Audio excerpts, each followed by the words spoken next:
My name is Jeremy McNail. I am a professor at the University of Western Ontario in Canada, and I also happen to be the co-chair of IANUS, the Inter-American Network of Academies of Science.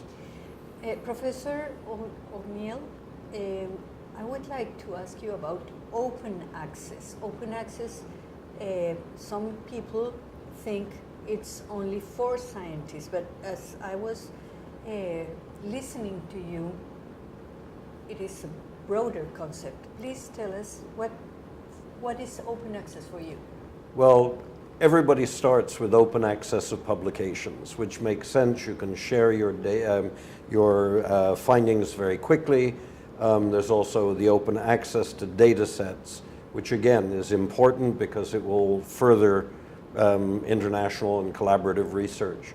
But in my mind, it's, and it's been recognized by many other people, we have to develop a much broader culture when we talk about open science. I mean, as a university professor, I get funding from the agencies that may be provincial or national or even international. But it's not my money, it's taxpayers' money.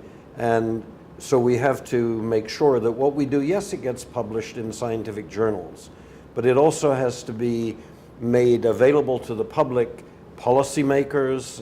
I happen to work on insects, and of course, a large amount of the research I do relates to insect damage. So I go and speak to farmers. I mean, they support some of the research, and so we have to extend the way in which we distribute our information.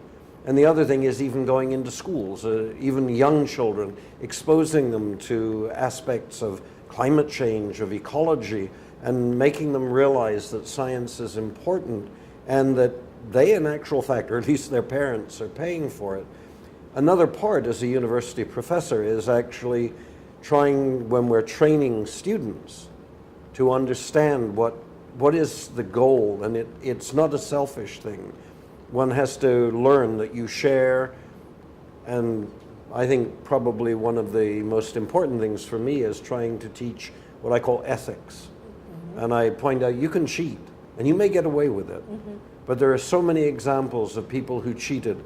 Interestingly enough, because I'm a scientist, I follow it, but there have been several European politicians who were found guilty of plagiarism of their thesis 25 years ago. Well, they thought they got away with it, but obviously somebody wanted their head, so you go after it. So you never know. You cheat, you get away with it, but it will come back. And I always tell them, I can refuse you a grant, I can refuse your manuscript, but your integrity, you are the only person that can sell that away. Okay. And I think that's important. Okay. Do you think that this the idea of scientists going to the community and any community and telling what science is and how is their research is a tendency that scientists are more open for that? I think it's becoming more so. I mean, I started talking to school children 30 years ago, and my colleagues were saying, why are you wasting time with that? You don't get any credit. Nowadays, and particularly in Canada, I can speak to for sure, when you apply for grants and so on, one of the things they're interested in is what they call your outreach. Are you actually involved? And that could be involved, as I said, going to town hall meetings and talking about research, things like that are of interest, like genetically modified organisms. People have opinions, sometimes based on misinformation, and going out, make up your own mind. I'm not saying they're good or they're bad. I will tell you the science behind it. Or, climate change. As I work on insects, there's a lot about the disappearance of bees. Yes. And so I go out and say, okay, this is the science behind it. Whether you think it's good or bad is up to you. Okay. And I think we must do that in the general public for adults, but also I think going to schools and teaching small children, getting them interested in science, showing why it's exciting, but also why it's important to them. And as I said to you earlier, one of the things I think is extremely important with the younger children is to make sure they understand that science isn't gender biased. Anybody can do science if they have the ability to do it, and it shouldn't be a question of whether you're a boy or a girl. And the sooner we get that in the schools and get people to understand, because I mean, you know, I'm in most of the academies in the Americas, for example, when you look at the number of women versus men, it's very gender biased, and it isn't towards women, in part because one only gets there when one is quite old, and in the old days there were fewer people, fewer women in science because they were told, oh no, that's not for you. And we need to get rid of that, and we need to get the best minds. Okay. As a co-chair of IANAS, what is the recommendation for Latin American countries to promote science? Well, through IANAS, we have two programs. One is called Science in the Schools, and where there are activities where we will have workshops where they will train certain teachers with the idea that they will go and teach sort of the knock-on effect, because we can't go everywhere.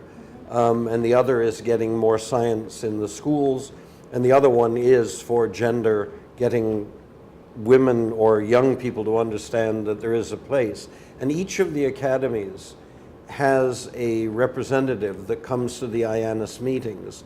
We make certain progress, and then they're to go back and work with their own academies to modify the way or to change, or at least talk to policymakers, be it in the ministry, you know, education, science training, and so on, that we can encourage much more openness, much more interest in science. Okay. Let's talk about science communication and science journalism. What do you think the role of these mediators or these journalists should be? I think it's essential we have them. They have to have a background so that there can be a real communication. A lot of scientists are sometimes a little bit afraid to speak because their words get taken out of context or so on and so forth, particularly when it's on television or something like this. I was once told, if you're ever interviewed, if somebody throws a surprise question, just look at the camera and think about an answer rather than blurt something out. But it is absolutely essential, because a lot of scientists aren't very good at explaining to the public. And in fact, I've been accused of trivializing what I do, because I say, you know, the insects think this. Well, they don't think in the way we do, but the idea is trying to get it across. And so having really good journalists that can cover this. Unfortunately, I don't know in Central and South America, but in Canada, the number of really what I would call science journalists have been disappearing. Like in the old days, each newspaper had their own science reporter. Okay. Now it's, if you happen to be, you can be hired. Oh, would you go and do this, cover that? And it's unfortunate that we don't have as many as we used to. In fact, a friend of mine, that was his job. He retired, he was not replaced. They just said, okay, when we need somebody, we'll hire somebody off of a list. And I think one of the good things of having permanent reporters is that they build up a rapport with the scientists. They get to trust each other. And I know that you'll take what I tell you and not write up some spectacular thing just because it'll sell newspapers, but will present it in a realistic way, but is comprehensible to the readers. And I think that's very important.